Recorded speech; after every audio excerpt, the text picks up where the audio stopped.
तो उद्धव ठाकरे महाराष्ट्र के वजीर आला बन गए हैं। मुंबई के शिवाजी पार्क में उद्धव ठाकरे ने वजीर आला के ओहदे का हलफ अब से कुछ देर पहले ही लिया है। महाराष्ट्र के 18वें और ठाकरे खानदान से पहले वजीर आला बने हैं उद्धव ठाकरे। सवाल यह उठ रहा है कि क्या उद्धव ठाकरे आवाम की उम्मीदों पर खरा उतर पाएंगे?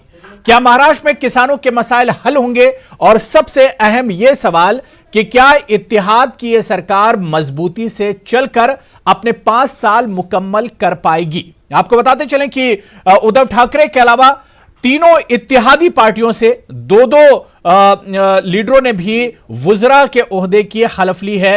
आपको बताते चलें कि शिवसेना के कोटे से 2 और इसके अलावा एनसीपी और कांग्रेस के कोटे से भी दो लीडरों ने ओहदे और राजदारी का हलफ लिया है।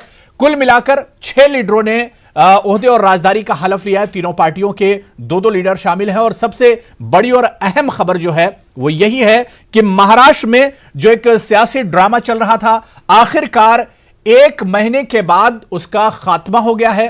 उद्धव ठाकरे अब बाजाब्ता महाराष्ट्र के वजीर आला हो गए हैं, लेकिन उद्धव ठाकरे के सामने कई बड़े सवालात हैं, कई बड़े चैलेंजेस हैं और सबसे अहम सवाल यही है कि क्या यह सरकार मजबूती के साथ चलेगी?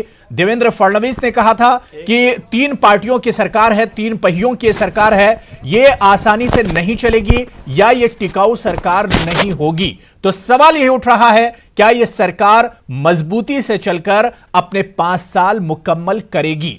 आपको यह भी बताते चलें कि उद्धव ठाकरे की सरकार बनने से पहले आज मुश्तरका प्रेस कॉन्फ्रेंस हुई थी महाअघाड़ी इत्तेहाद की, जिसमें उन्होंने अपना एक्शन प्लान भी बताया था कि उद्धव सरकार का आखिर एक्शन प्लान क्या होगा। इसमें बताया गया कि कम से कम मुश्तरका प्रोग्राम में लफ्ज सेकुलरिज्म पर जोर दिया गया है, गरीब बच्चों को मुफ्त तालीम दी जाएगी, कम से कम मुश्तरका प्रोग्राम में राम मंदिर और सावरकर का जिक्र नहीं है, तमाम शहरियों को सेहत बीमा स्कीम की सहूलत होगी, इसके अलावा सरकारी शोबों में खाली पड़ी असामियों को पुर किया जाएगा, इस ज़िम्न में फसल इंश्योरेंस स्कीम में की जाएगी तरमीम भी की जाएगी, यह चीज भी शामिल है। इसके अलावा फसल बर्बाद हो जाने पर मुआवजा भी अदा किया जाएगा, 1 रुपये में गरीबों को इलाज की सहूलत मुहैया की जाएगी, किसानों के कर्ज माफ करने का भी ऐलान किया जाएगा और वहीं पर किसानों को फौरी तौर पर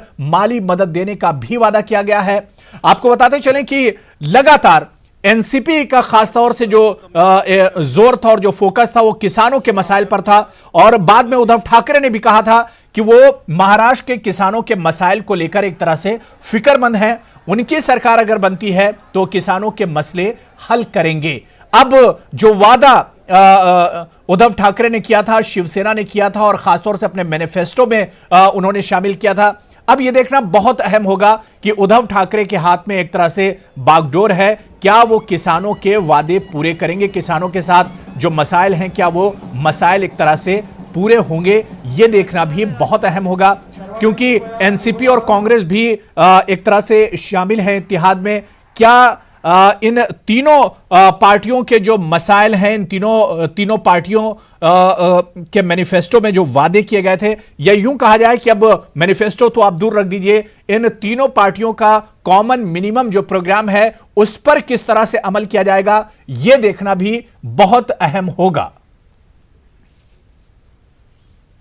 तो चलिए आज महाराष्ट्र की नई सरकार पर ही हम बात करेंगे, आखिर ये सरकार चलेगी किस तरह से। बहुत खास मेहमान मेरे साथ प्राइम डिबेट में जुड़े हुए हैं, बहुत जल्दी अपने मेहमानों का आपसे तारुफ करा देता हूं। मेरे साथ नवीन कुमार जी स्पोक्सपर्सन है बीजेपी के, शुएब जामई जी प्रेसिडेंट हैं इंडियन मुस्लिम फाउंडेशन के, वो भी मेरे साथ जुड़े हुए हैं, मुमताज आलम रिजवी साहब सीनियर जर्नलिस्ट हैं, सैफ खान साहब लीडर हैं कांग्रेस के और बहुत दिनों के बाद आज आपसे मुलाकात हो रही है सैफ साहब।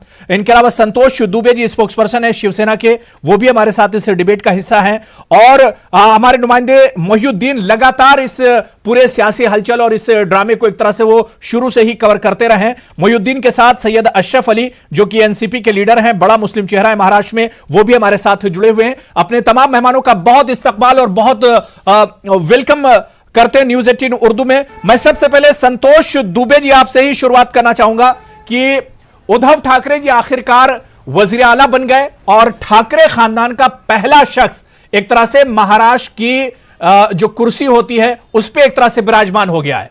संतोष दुबे जी। नहीं, बिल्कुल सही कहा आपने। सबसे पहले मैं माननीय उद्धव ठाकरे